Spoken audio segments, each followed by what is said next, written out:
So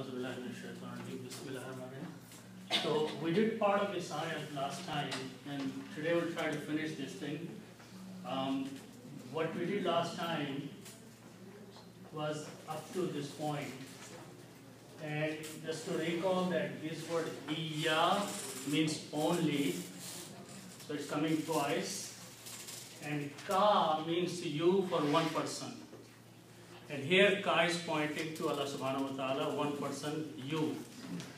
So what we are saying here to Allah subhanahu wa ta'ala, making dua, iyyaka, only you.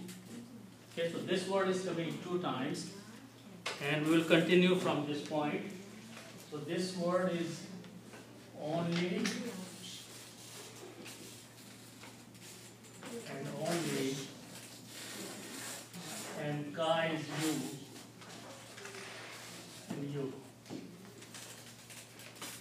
Now we also did one word last time, na'budu. So to go back, the root letters were ayn, fa and dal. And this means to worship. Okay? And we also learned that if you put a noon in the beginning and put some harakas, noon in the beginning, and keep the 3 letters together like that, and we put the harakas like na, budu. This noon brings the meaning of we, plural of first person, and present tense. So that's how we should try to recognize when the words come in the Quran. If you find that there are some words which make the verb and there is a noon before that, which means it is something we are doing or we are talking, and in the present tense. So na'budu means we worship. We is plural and worship is present tense. So noon here. So now if I go back and look at the next word that's starting with noon also, nasta'inu. So whatever meaning we learn from next word, one thing is common. Noon is common. So noon will bring the meaning of we and present tense. Okay? So this word we already did. We worship.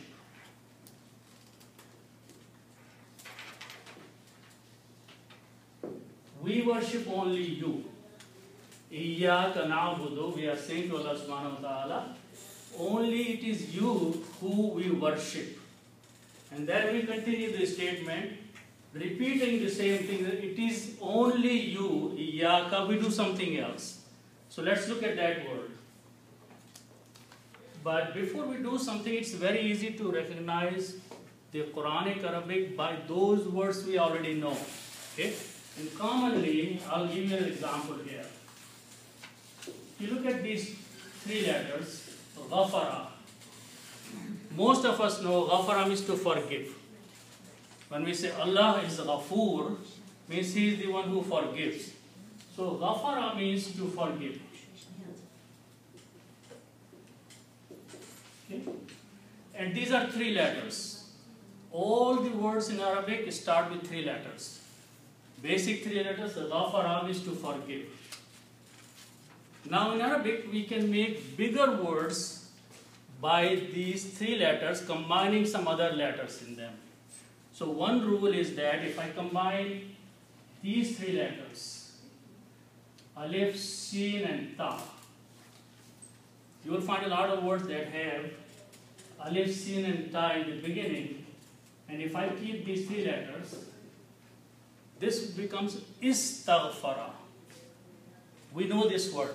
What is the meaning of istaghfara?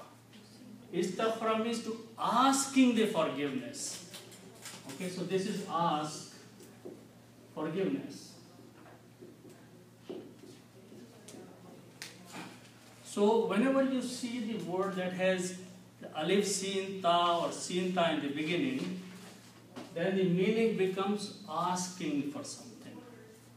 Istaghfara, when we say astaghfirullah or nastaghfiru, we ask forgiveness. You know, we hear in the khutbah all the time, nastaghfiru. Okay? So the word is when we put a noon in the beginning, and Seen and Ta are already there,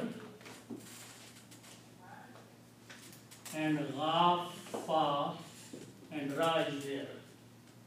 So nastaghfiru, noon brings the meaning of we in present tense. So nastaghfiru means we ask forgiveness. So that's how we try to learn the Quranic Arabic by similar words. Okay? So ghafara, forgive. Allah forgives. Istaghfara, we ask forgiveness. So it's the other way around. And when you say nastaghfiru, means we ask forgiveness. Okay? So I'm going to put the Arab here. Nastaghfiru. That's how we pronounce nastaghfiru. Okay? So now I'm going to use this example to learn the next word here. Okay? So this word starts with these three letters, Ain, Waw, and Noon. This means to help.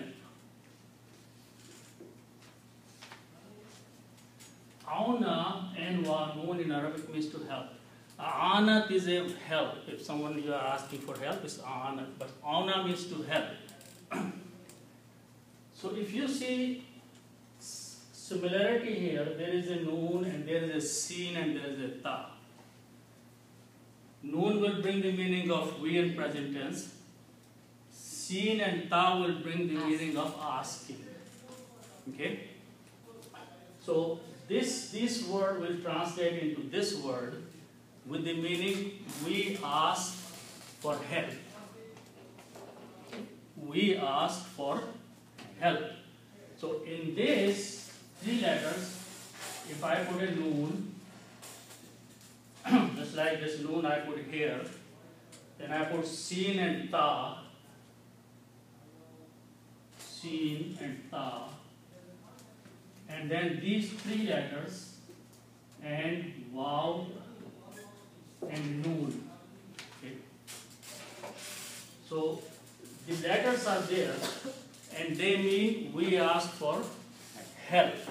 So it is only you we ask for help. It is only you we worship. Iyyaka, only you worship. Iyyaka nasta'in, only you we ask for help.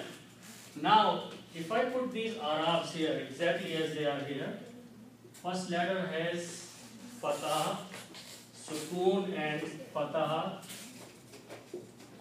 and Ra, Fa and Ra. So these will become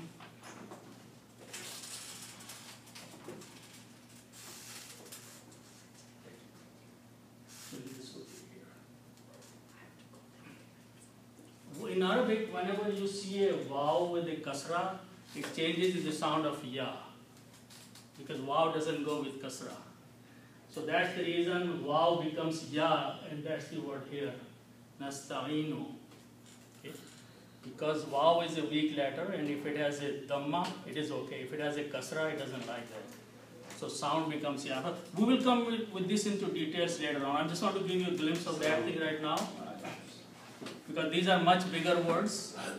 So nasta'inu is created by this combination. We ask for help. And we'll come back to these as we learn more.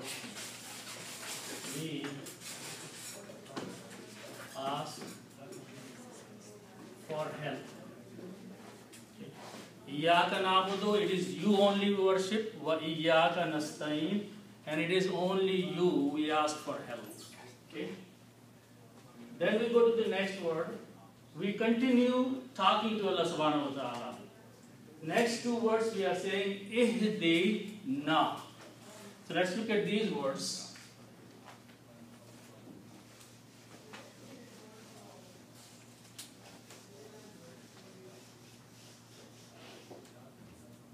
So these letters are the beginning point, ha, dal and ya.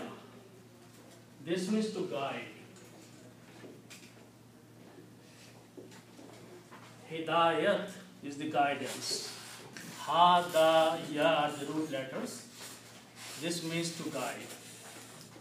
Now, we use these three letters for learning. Fa, an, and lam. Fa'ala, this means to do. Okay. If I remove to from here, it is left only do.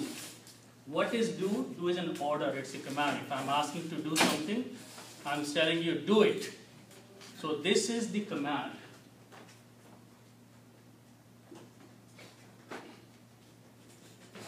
Now, as I mentioned, in Arabic, the commands are of three different kinds.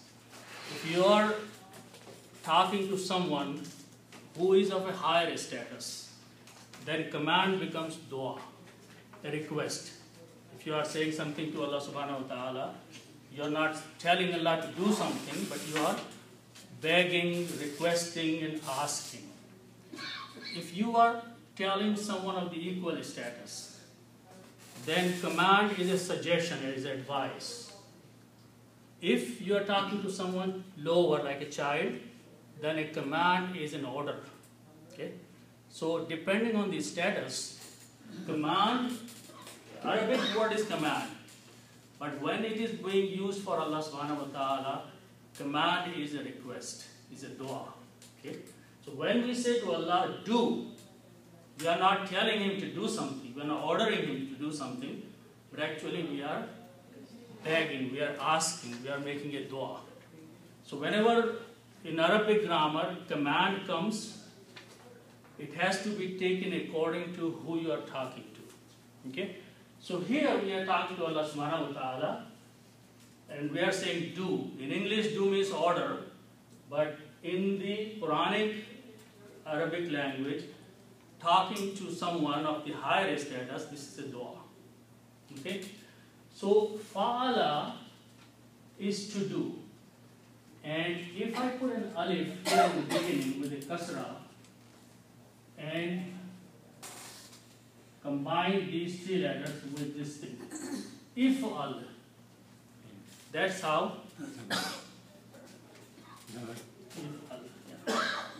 That is how you make the dua, the command. In Arabic, command is made by adding an alif in the beginning with the kasra and hamza and pronouncing if al. If al means do. Fa'ala means to do. If al means do it. Order, command, request. Okay? So in these three words, if I put an alif in the beginning and command like that, like this, ihdai. This means I'm saying guide, request, command, okay? Guide.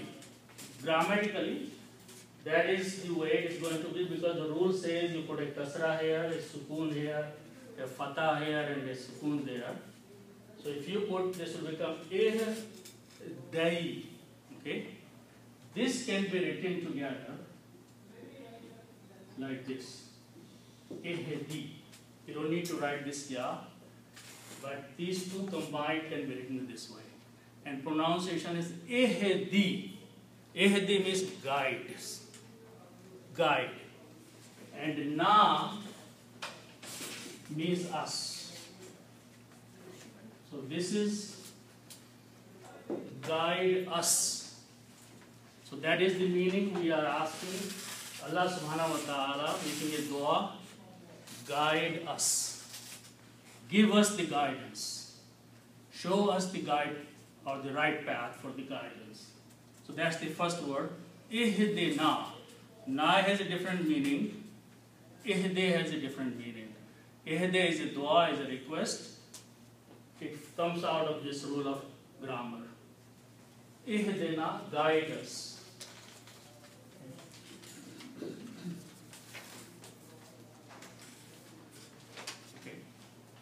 Then after that, we are being more specific to Allah subhanahu wa ta'ala we want to say what kind of guidance we want. What kind of guidance we request. Ihdina. So the next word is start with these three letters, Swad, Ra, and Ta. Swad, Ra, and Ta are the root letters, and it means to walk, to a path, to take a path. But Siratun means a path or a way. So Sarata would, I'm not writing the meaning because we actually need this word. Sarata will have many meanings. One of them is to take a path, to go somewhere in some direction. But Sirat is a noun. Siratun means a path that you walk, a road that you walk on is called Siratun. Okay? Now, if I put an al, which we have been learning, al brings the meaning of the specific path. Now we are choosing the path. We are not saying guide to us to any path, but now we are focusing to some path. Okay, and there will be much more focus on this word. A lot of focus up to the end will be on this word. We are going to keep narrowing this path to exactly what we want from Allah subhanahu wa ta'ala. Okay? So first we are just saying, help us to walk or guide us to a path, Siratun. Then by putting the al, we said this has to be some specific path, a definite path, not any path. So when you put al, two dhammas change into one, and this becomes al siratu.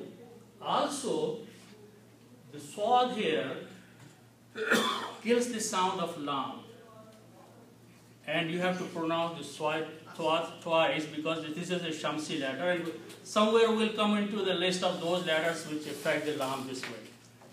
So the pronunciation will be as siratu. Okay? So the word will become as siratu, meaning the path. Okay? Now, this is a path, or this is a noun. Okay? And the word before this is ihde, which is a verb, action. So in Arabic, when a verb and a noun come together, then the last letter of the noun changes into a fatha. So that's the reason this siratu became sirata. And we will keep seeing this example. We have seen many of those before. But just remember, this one rule will happen in every sentence. Whenever some verb means some action. Ihde is an action. And after that is a noun. Noun means a name. Okay? Whenever they come in this combination, then the last letter of the noun changes from dhamma to a fatha. Meaning does not change. So you are saying, as-sirata, guide us to the path. Okay? So that is the reason sirata is there. To the path. Okay. Now the next word is further defining that path. And that starts with these three letters, Qaf, Waw, and Mim. This means to stand.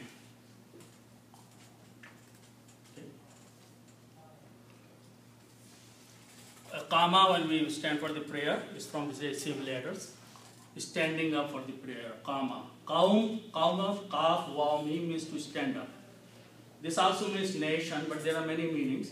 But one of the meanings is to stand up. Okay? Now, in this word, if you notice that there is al before that, al mustaqim, and sin and ta are there, and then kaf, ya, and mim are there, 3. Okay? So that letter I'm going to just break it down as al in it. Al means da. Then it has sin and ta, and then it has kaf, ya, and mim. Okay? And then before that is a mim. Okay? Now, just leave it here, but go back to the qauma means to stand. Okay? In these 3 letters, we are going to put some additional letters and make a bigger word. And if I am going to put alif, sin, and ta in these 3 letters, it will become istiqama. Istiqama means to be straight, to stand very straight.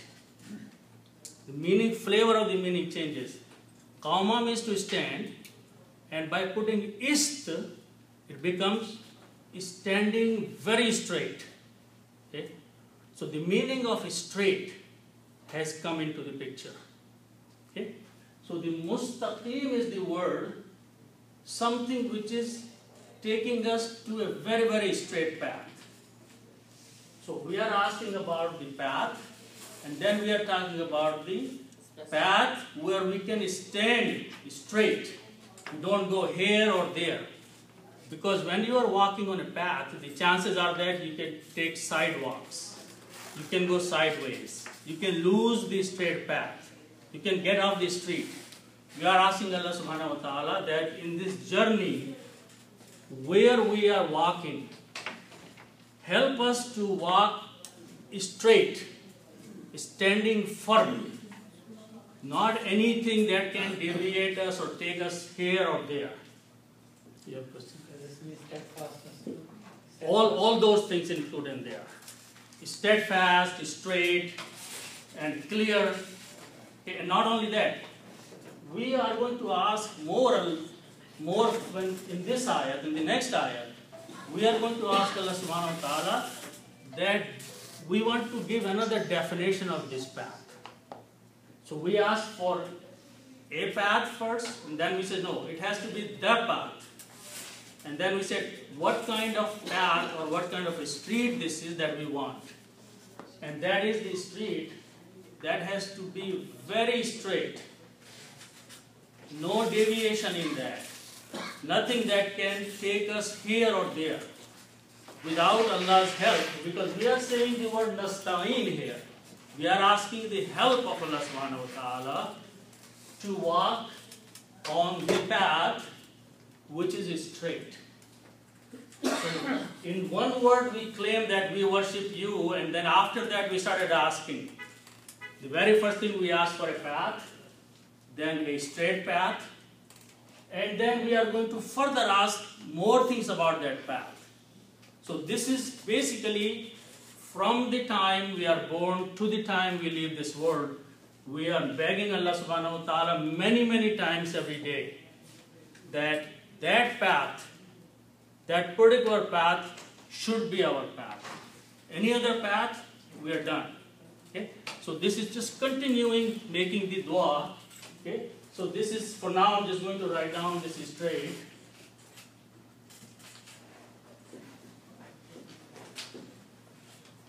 And now we are going to specify more what that path is. So, ladhi, lam, dal, and ya means he. These 3 letters means he. Third person, masculine, he. Ladina is the plural of that. Lazina means those. Plural, those people. And now we are going to put al before that. So this becomes some special group of people. Okay? Alladina, now we are talking about some special group of people.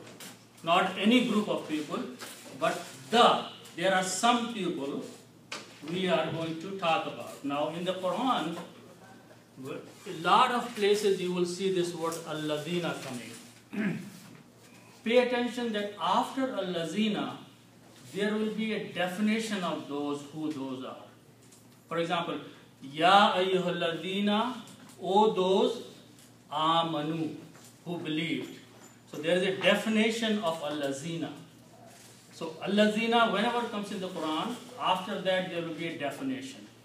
So here we are talking about al-ladina, those people. Sirat al-lazina, path of those people. Yes, we are making dua to Allah subhanahu wa ta'ala that what is that path? The path that we are asking, mustaqim, what is that path? That path is the path of those people, some people. Okay? So those people.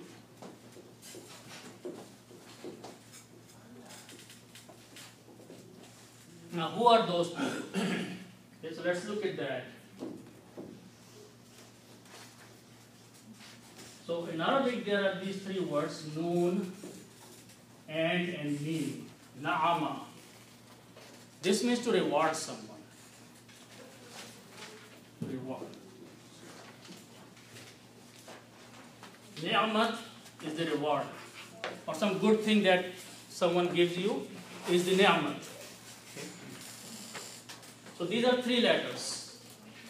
And whenever we say that there are three letters, there is a category of the word where three letters belong. We call them fa'ala. Whenever you see the three letters, the classification is that they belong to a category of words, and the title of that category is fa'ala. It's called bab also, fa'ala. If I make bigger words, adding more letters, I'm going to do this one. I'm going to add one alif here. One alif in the beginning. So this will become 4 letters.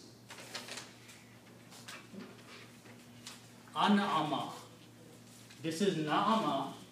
This is an'ama. Meaning changes.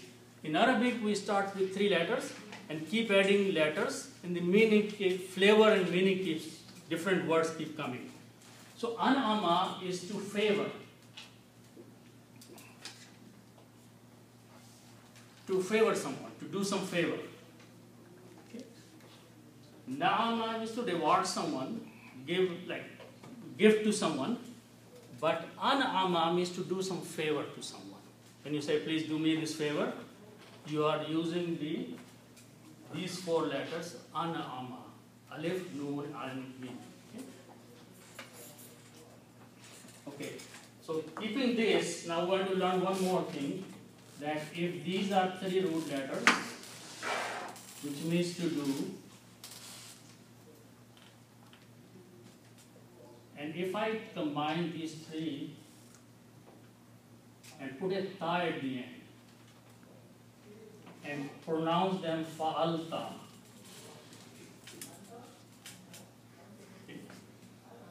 fa'alta means you did.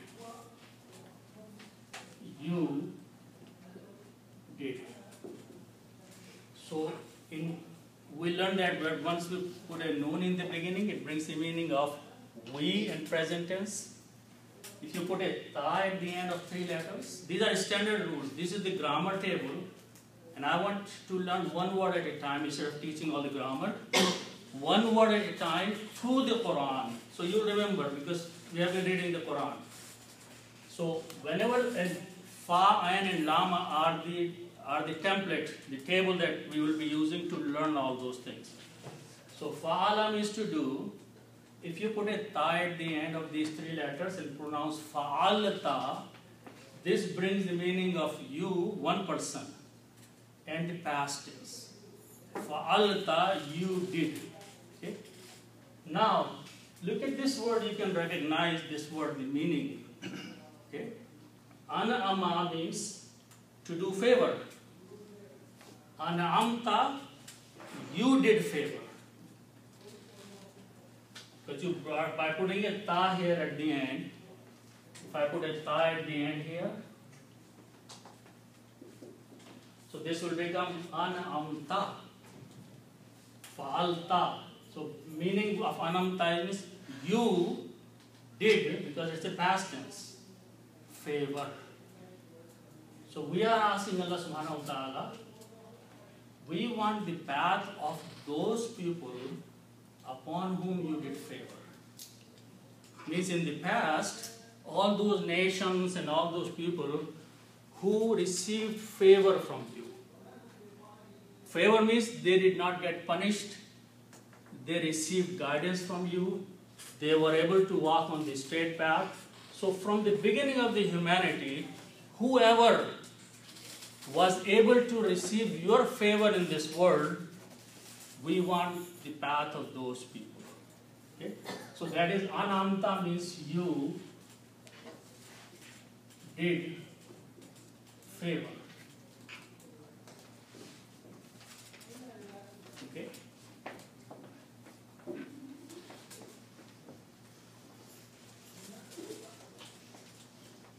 So the next word is made of two parts, and actually just write down separately. Allah plus whom. Allah means upon, and whom means them. These are two separate words. Allah means upon or on, and whom means them. All the people, whom, them. Okay? When you write down these together, this ya can be written with a like this. If it is in the middle of the word, it can be written like that. So this will become alay whom.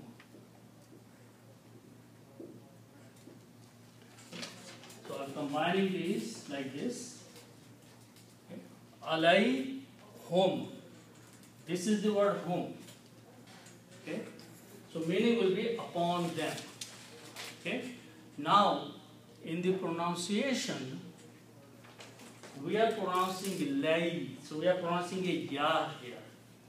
So we also pronounce this ha with a kasra here. We just, for the ease of the pronunciation, we pronounce this kasra. Originally the word was dhamma here, home. In many other places you will see home, but here it is him. It is only because this is a ya and it is easy pronounced two yas and kasras together. Him, alayhim. Instead of alayhum, alayhim. Ease of pronunciation. Easing tajweed. Ease in making the sound of from the mouth. So in Arabic in the tajweed, those changes are permissible and allowed. So alayhim means upon them. That's the word here. On them. And again this word is upon them here.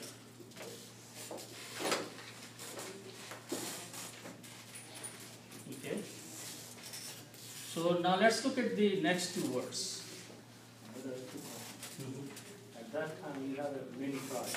Each tribe has their own colloquial language, so and their own way to pronunciation of the word. So, how do we generate that they will pronounce for the it's easy to pronounce? They take this. So this is only Arabic. The people who lived in the Arabia around Makkah, this is their language. So, however they spoke, the Quran was revealed in their language. So they were already speaking alayhim. Quran did not come and change that. The separate word was whom. And they were already, because remember that in the Arabia around that, poetry was a very known topic there. A lot of poets were there. They were doing excellent poetry. So the language was already developed. Quran did not develop the language. It came in the language they were speaking. So they were already speaking alayhim, because over a period of time they have made the speech more smooth and more rhythmic. So Quran came in that language. So we are going to the next word. Let's look at the next word. And we'll again learn by the example. Next word we want to learn is ghain, da, and ba. The meaning is this: to be angry.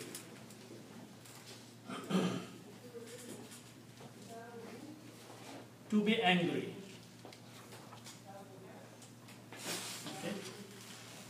Now we are going to learn the next word with the similarity of the words which are already in the Quran, as well as most of those words are known for people who have been reading Quran. If I take these three letters for the example, Qaf, Ta, and La, Qatala. Qatala means to kill someone. Okay? Qatala means to kill. Okay? If I put an alif between first and second letter, it becomes Qatil or Qatilun. Qatil means killer. Okay, it's a known word. Okay, so the full word is Qatilun, and this is killer. Okay. What is the word we use for the one who got killed? Okay. Most of you might know, Maqtul. We put a ta in the beginning and a waw. So if I put a mim in the beginning and waw here, by adding those two letters, mim and waw, and keeping these three letters, qaf, ta, and la, Maqtulun. Maqtulun means the victim, the person who got killed. He who was killed.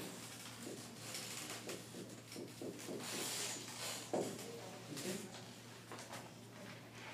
So we make the doer, the one who does the action, by putting an alif here. The action of killing is done by the killer. So we put an alif, it becomes qatilun, the killer.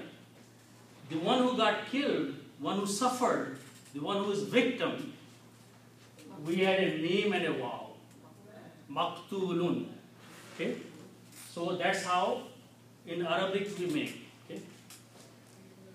Now, if you look at the word ghadaba, and if I put a mim in the beginning and a waw here, it is maghdubun. Maghdubun. Just like maqtulun. Okay. Ghadaba means to be angry. Maghdubun is a person upon whom someone got angry. Okay. If I do it ghadibun, ghadibun is like qatilun. So the one who got angry is ghadib. The one who received the anger is maghdubun. Okay? So the difference is that the one who is giving, the one who is taking. Action is killing.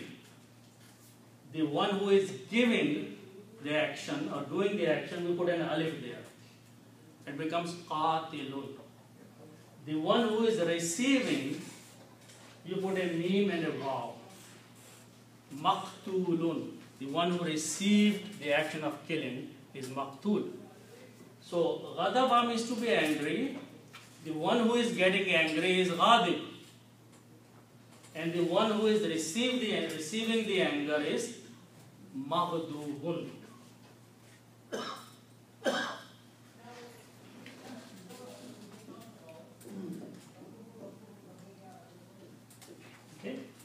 So, the ghadaba means to be angry. If Allah subhanahu wa ta'ala is getting angry on someone, someone is disobeying Allah and Allah is getting angry. So Allah is ghadib. And the person who is receiving the anger of Allah subhanahu wa ta'ala is maghdub. Okay? Just like the one who is killing is qatil, the one who is receiving is maqtul. So what we are saying to Allah subhanahu wa ta'ala, that if your anger came and you were ghadib, there were some people who were maghdub, those who received your anger. Okay? So that's, let's put al before that. Al. Al means the. Okay? And when we put al, we remove one dhamma, so it becomes al-maghdubu. Al-maghdubu means the one who received the anger. The one you were angry upon. Maghdub. Okay? Victim. Receiving the person. Okay? So now, ghair means not. Ghair means someone outsider or not. Okay? So what we are saying that not those who received your anger. We want to walk on the path. You did favor upon those people. You did your favor, but it was possible that at some other time you got angry on them. But we are saying to Allah, we also want the path of those people. You were never angry. Okay? Ghadaba in the Quran, or maghdub or ghadib, came many, many times. And it mostly came when Allah subhanahu wa ta'ala destroyed those people who disobeyed and did not accept the messenger's messages. Ghadab of Allah subhanahu wa ta'ala came upon the people who were destroyed. They were wiped out. The Qawm Ad, the Qawm Thamud, Qawm Shu'aib, Qawm Fir'aun. They all received the ghadab of Allah subhanahu wa ta'ala. They all were maghdub. They all received the anger of Allah subhanahu wa ta'ala. What we are making dua, we don't want the path of those people. So save us from being among the, or walking on the path of those people who received your anger. So we don't want. Ghair means don't want. We don't want the victims of that path who were destroyed. So that is the meaning of ghairil maghdubi. Okay, now again, ghair is a noun, and we learned before that when you combine two nouns, the second noun changes kasra from a dhamma. So maghdubo will become maghdubi. Okay, this rule is, I will keep repeating it, so we'll very soon have the understanding that why the last letter sound changes. Always the words before have the effect on the word after, and by certain combinations the sound of the last letter changes. Okay, so in this case originally the sound was two dhammas on maghdubun. Al changed that to one dhamma, and ghairi changed to a kasra. So ghairil maghdubi means not those you were angry upon them. So this will be not who received your anger.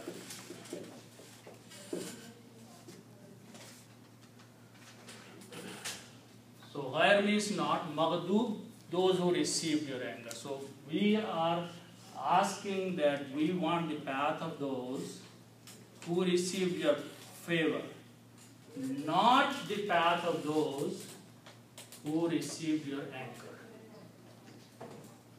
Okay? Yeah. So that you said that fire is also noun. Yeah.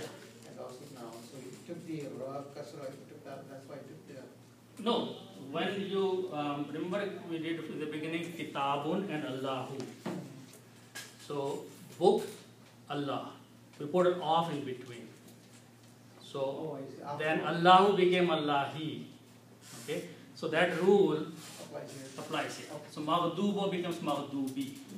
Okay, so you have a question? Okay, 2 words. Yes. Okay, so It's then half a jar, wow, jar, half a jar, yeah, it's half a jar here. which one? The Mahbub is half a jar, jar is a lot. No, not because of the judge, because mudaf mudaf combining the 2 nouns. But when this thing, wow means and the la means not. And not. When you have in English these 2 words together, you can write down as a nor. And not in English can be written down as nor. Neither this nor that. So this can be translated as nor. Okay. Nor the path of some other group. And who are those group? Ad-Dallin. Okay?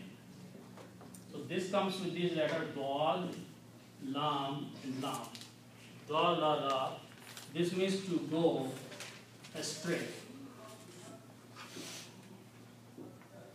Dalalat or Dalla means to go astray from the straight path. Okay? So some people went on the wrong path, but they were not destroyed. But those who were destroyed were Maghdub. Those who went to the wrong path, they thought they are on the right path. Those are Dallin. Okay? So noun from this is Dallun. He who went astray. If one person has gone on the wrong path, is Dallun. Okay? And Dallina is the plural of that. Those who went astray. Those who lost their path. Those who thought that they are doing right things in their minds, but they are on the wrong direction. They did not disobey knowingly or challenge Allah subhanahu wa ta'ala knowingly, because those people who challenged Allah knowingly, they were destroyed. They were maghdub. But those who sincerely went in the wrong direction and did not realize, those were dhalin. So they are those who went astray. So that is the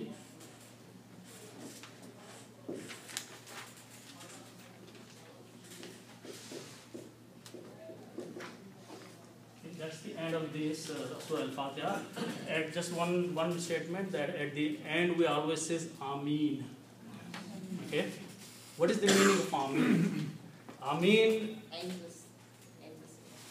but there is more description. Ameen is originally a Hebrew word. It has come in the Torah, it has come in the Bible, and it is used by the Muslims.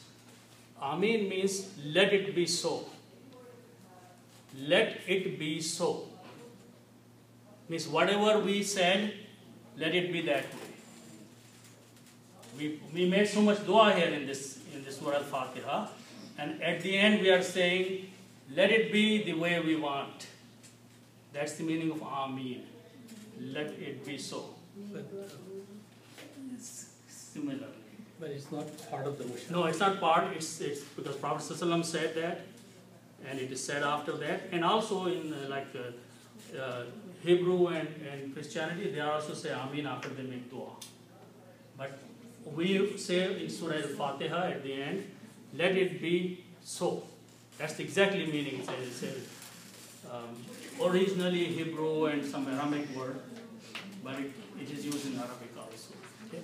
So inshallah we'll stop here, and next time we'll start from Surah An-Nas, and then we'll move upward from there. Next Sunday no class. And the next Sunday there's no class, but after that, inshallah.